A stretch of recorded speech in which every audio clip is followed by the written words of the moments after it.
There was another time when we had a project, we the squadron, with the Department of Agriculture, and it was to provide a couple of airplanes in Puerto Rico, and from those airplanes we would disperse containers of screwworm flies, and the project was to disperse these around the areas where they had cattle ranches, if you will.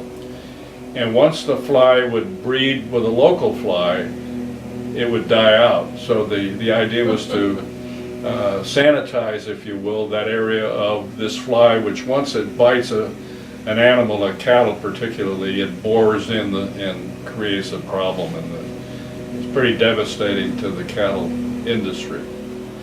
But what I'm leading up to is, so I'm in Puerto Rico, and as I said earlier, all responsibilities fall on the shoulders of squadron commanders. And there was a weather warning in the base about 2 o'clock in the morning, and the command post called our house Can I take it from here? and wanted to speak to me, and that's where So the phone rings about 2 in the morning, and the voice says, "I'd like to speak to Colonel Barthelo, please." I said, "Just a minute, please." I looked over in the bed and I thought, oh, he's not here. Where the heck is he? I wasn't really surprised that he wasn't there, but I was in such a deep sleep, I couldn't give a good answer. So I said, "Can you just wait a minute?"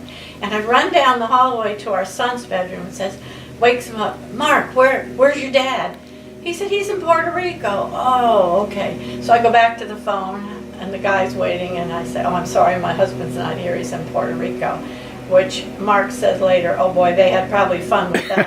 I called the colonel's I can see the sergeants now say, "Come and listen to this one." Yeah, you believe this? "Just a minute, please," and then 10 minutes later, she comes back and says he's in Puerto Rico. That was an interesting little story.